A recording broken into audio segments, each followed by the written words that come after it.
ഞാനേ mic connect ആയി നോക്കട്ടെ. Hello guys, welcome to my YouTube channel. സംഭവം ഇത്ര നല്ല ഇൻട്രോ ഒക്കെ എനർജിയുള്ള ഇൻട്രോ ആണെങ്കിലും പറയാൻ പോണ അത്ര നല്ല കാര്യങ്ങളൊന്നും ഇല്ല കേട്ടോ. So today the topic is the after effects. എനിക്ക് ആക്സിഡന്റിന് ശേഷം എന്നെ കുറെ പേര് എൻ്റെ അടുത്ത് മെസ്സേജ് അയച്ചൊക്കെ ചോദിച്ചിട്ടുണ്ടായിരുന്നു എങ്ങനെയുണ്ട്, റിക്കവറി ഒക്കെ എങ്ങനെയായി എന്നൊക്കെ. ഞാനിപ്പോൾ സ്റ്റിക്ക് യൂസ് ചെയ്ത് ജസ്റ്റ് ഒരടി രണ്ടടിയൊക്കെ വെച്ച് കുറച്ച് നടക്കാനായിരിക്കും. അപ്പോൾ പക്ഷേ അതിൻ്റെയൊക്കെ ബാക്കിൽ വലിയ കുറെ ആഫ്റ്റർ എഫക്ട്സ് എൻ്റെ ലൈഫിൽ ആക്സിഡന്റിന് ശേഷം ഉണ്ടായി.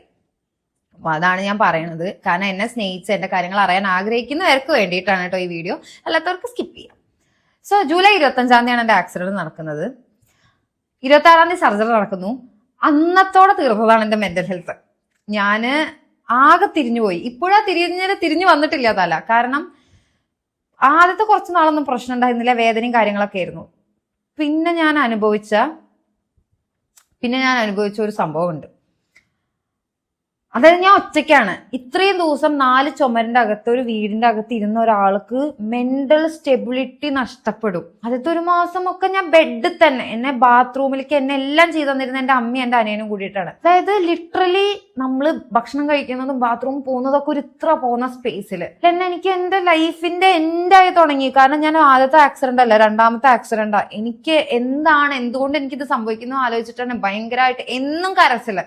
നല്ലൊരു വുമൺ എന്നുള്ള രീതിയിൽ ആക്സിഡന്റ് പറ്റിയോണ്ട് മാത്രം നമ്മുടെ പീരീഡ്സ് സ്കിപ്പ് ആവില്ല, ഒന്നും ആവില്ല.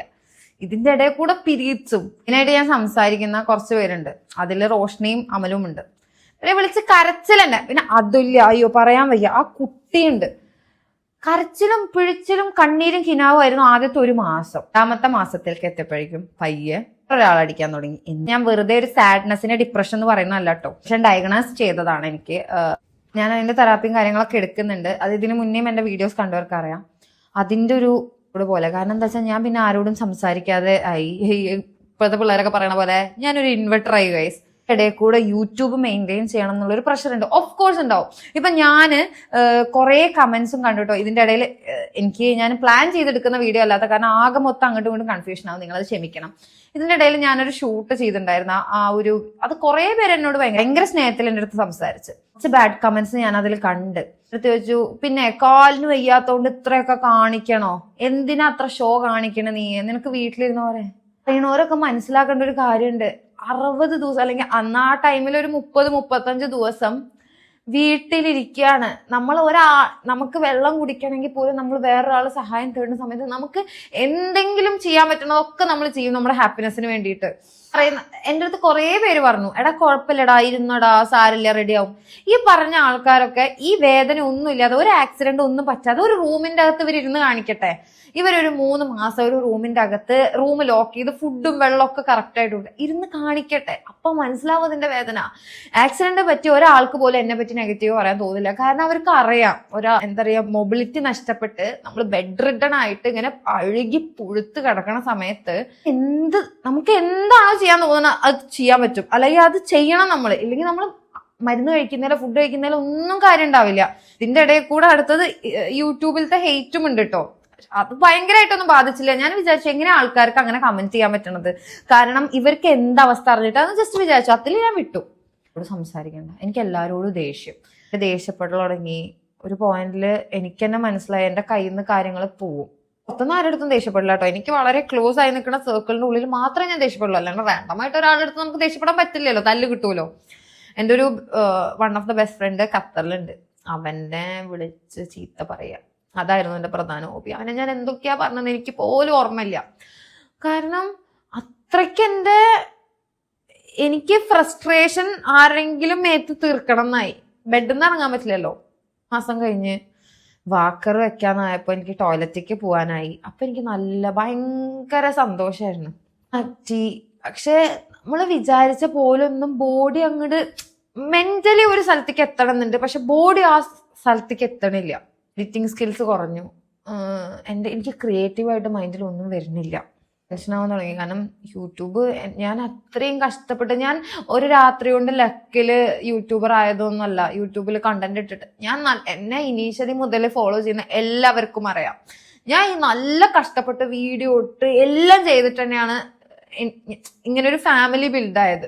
ഡെയിലി പേടി, എൻ്റെ ഫിസിക്, അതായത് നമ്മളിങ്ങനെ വാക്കറൊക്കെ വെച്ച് നടക്കുമ്പോൾ നമ്മുടെ ഒരു പോസ്റ്ററിലൊക്കെ ചെറിയൊരു ഡിഫറൻസ് വരും. ഈ ആകെ മൊത്തം പേടികളായി.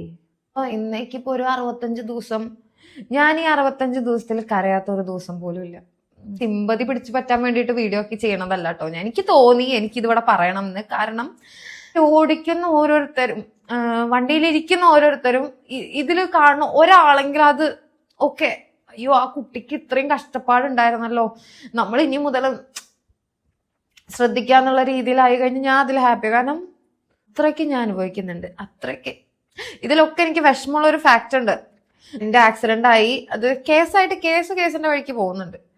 വണ്ടി അടിച്ച ഇക്ക ലൈക്ക് എന്നെ ഒരു തവണ പോലും ലൈക്ക് ഞാൻ ഹോസ്പിറ്റലിൽ നിന്ന് ഡിസ്ചാർജ് ആയിട്ട് എന്നെ വിളിച്ചിട്ടില്ല. ഇനിയിപ്പോൾ വീട്ടുകാരെ വിളിച്ചിട്ടില്ല എന്നുള്ളതാണ് എൻ്റെ ഒരു ഇത്. അവരെന്നെ പറ്റി മറന്നു, അവരെന്നെ വണ്ടി ഇടിച്ചു പോയി, അവരെന്നെ പറ്റി മറന്നു. ലൈക്ക് അവരവരുടെ ഫാമിലി ആയി, അവരങ്ങനെ പോയി. ഒരു പ്രശ്നമില്ലാത്ത എന്നെ ഇങ്ങോട്ട് വന്ന് വണ്ടി ഇടിച്ച് എൻ്റെ കാല് പൊട്ടി ഞാൻ ഹോസ്പിറ്റലായി കഴിഞ്ഞ എന്താ പറയുക 60 ദിവസമായിട്ട് ഞാൻ കിടക്കാണ്, ഒരു ലൈഫില്ലാണ്ട്. ഒരു തവണ പോലും അവരെന്നെ വിളിച്ചിട്ട്, ഇത് കേൾക്കുമ്പോൾ ഭയങ്കര ക്രിഞ്ചായി തോന്നും, പക്ഷെ ഒരു തവണ പോലും അവരെന്നെ വിളിച്ചിട്ട് ചോദിച്ചിട്ടില്ല എങ്ങനെയുണ്ടെന്ന്. ഞാൻ പറയണത് ഞങ്ങൾ അവരോട് പൈസ ഒന്നും ചോദിച്ചിട്ടില്ല. കേസിന്റെ വഴിക്ക് കേസ് പോകുന്നുണ്ട്. അവർക്കൊന്നും അത് ചെയ്യായിരുന്നു, അതെന്നെ ഒന്ന് സ്ട്രൈക്ക് ചെയ്തൊരു കാര്യമാണ്. എന്നെ ബാധിച്ച കാര്യങ്ങളാണ് ഞാൻ പറയണത്. എന്നെ പറ്റി മറന്നു. പക്ഷെ ഐ ബിലീവ് ഇൻ കർമ്മ. അതെന്താ വെച്ചാൽ ഞാൻ കർമ്മയ്ക്ക് വിട്ടുകൊടുക്കുകയാണ്. അവരുടെ ഭാഗം ശരിയാണെങ്കിൽ അവര് ഉറപ്പായിട്ടും സുഖമായിട്ടിരിക്കും. അല്ല, അവരുടെ ഭാഗത്ത് എന്തെങ്കിലും തെറ്റുണ്ടെങ്കിൽ യൂണിവേഴ്സ് ആണെങ്കിലും ദൈവമാണെങ്കിലും അതങ്ങനെ തിരിഞ്ഞങ്ങനെ പൊക്കോളും എന്ന് ഞാൻ വിശ്വസിക്കുന്നു. ഫെസ്റ്റിവൽസ് കഴിഞ്ഞ തവണ തന്നെ ഞാൻ പ്ലാൻ ചെയ്തതായിരുന്നു. ഇത്തവണ നവരാത്രിക്ക് ഞാൻ ഗർബ നൈറ്റിന് പോവും, ഓണത്തിന് അടിപൊളിയാക്കും എന്നൊക്കെ. അതൊക്കെ മിസ്സായി. എനിക്ക് ശരത്തിന്റെ കല്യാണത്തിന് പോകാൻ പറ്റിയില്ല. കൃഷ്ണപ്രിയ പറഞ്ഞിട്ട് എൻ്റെ ഒരു ഫ്രണ്ട് ഉണ്ട്, അവളുടെ കല്യാണത്തിന് പോകാൻ പറ്റില്ല. ഒരിക്കലും ഇനി ഉണ്ടാവാത്ത ഇവന്റാ. ഞാനിങ്ങനെ ആലോചിച്ചു ഞാൻ എന്ത് ചെയ്തിട്ടാ. ഈ പറയുന്നത് പോലെ യൂട്യൂബിൽ നിങ്ങൾക്കൊക്കെ നോക്കി അറിയാം, എനിക്ക് എൻ്റെ വീഡിയോസിന്റെ, ഞാൻ തന്നെ സമ്മതിക്കുകയാണ്, എൻ്റെ വീഡിയോസിന്റെ ക്വാളിറ്റി കുറയുന്നുണ്ട്. കാരണം എനിക്കൊന്നും ചെയ്യാൻ പറ്റുന്നില്ല, ക്രിയേറ്റീവായിട്ട് പറ്റുന്നില്ല പുഷ് ചെയ്യാൻ വേണ്ടിയിട്ട്. അതുകൊണ്ട് തന്നെ എനിക്ക് റീച്ച് അത് ആ ഒരു വഴിക്ക് അങ്ങനെ ഉണ്ട്. ഇനിയിപ്പോൾ ഇവിടെ നിന്ന് എണീറ്റ് എനിക്കറിയാം ഞാനത് ഒന്നൊന്ന് തുടങ്ങണം. എനിക്ക് എന്തൊക്കെയാ ചെയ്യേണ്ടത്. ചിലത് വീഡിയോസ് കാണുമ്പോൾ ഞാൻ എനിക്ക് അത് ചെയ്യാം, ചില വീഡിയോസ് എനിക്ക് മനസ്സിലാവണില്ല ഞാൻ എന്താ ഇനി ചെയ്യേണ്ടതെന്ന്. ഞാൻ ഒറ്റ സെക്കൻഡ് വേണ്ടി വന്നുള്ളൂ, അതായത് ഒരാളുടെ ഒരു സെക്കൻഡ് നേരത്തെ അശ്രദ്ധ കാരണം. പക്ഷെ അതിന്ന് വന്നൊരു ട്രോമ ഉണ്ടല്ലോ. ഇനിയിപ്പോ വണ്ടിയിൽ കയറുന്നതിനെ പറ്റിയിട്ടൊന്നും ഞാൻ ചിന്തിച്ച് തുടങ്ങിയിട്ടില്ല. കാരണം അത്രയ്ക്ക് ട്രോമറ്റൈസ്ഡ് ആയിട്ടുണ്ട് ഞാൻ. ഒന്ന് നോർമൽ ആവാൻ ഇനി എടുക്കും മാസങ്ങള്. എനിക്കറിയില്ല സത്യസന്ധമായി പറയുകയാണെങ്കിൽ ഇതൊക്കെ പറയാൻ എത്രത്തോളം ഞാൻ നിങ്ങളുടെയൊക്കെ മുന്നിൽ ഇങ്ങനെ എനർജറ്റിക് ആയിട്ട് വരാൻ ശ്രമിക്കും എന്നൊന്നും. പക്ഷെ എൻ്റെ കൂടെ നിന്ന എല്ലാവർക്കും ഒരുപാട് താങ്ക്സ് ഉണ്ട്. എൻ്റെ കാര്യങ്ങൾ അന്വേഷിച്ച് എനിക്ക് വേണ്ടിയിട്ട് പ്രാർത്ഥിച്ച ഒരാളെങ്കിലും ഉണ്ടെങ്കിൽ താങ്ക് യു സോ മച്ച്. എനിക്ക് ആകെ പറയാനുള്ളത്, ബി റെസ്പോൺസിബിൾ ഓൺ റോഡ്സ്. നമ്മളുടെ ജീവിതം വെച്ചിട്ട് മാത്രമല്ല ഒരു വണ്ടി ഓടിക്കുമ്പോൾ കളിക്കുന്നത്. റോട്ടിലുള്ള ഓരോ മനുഷ്യരെയും ജീവിതത്തിൽ നമ്മൾ റെസ്പോൺസിബിൾ ആണ്.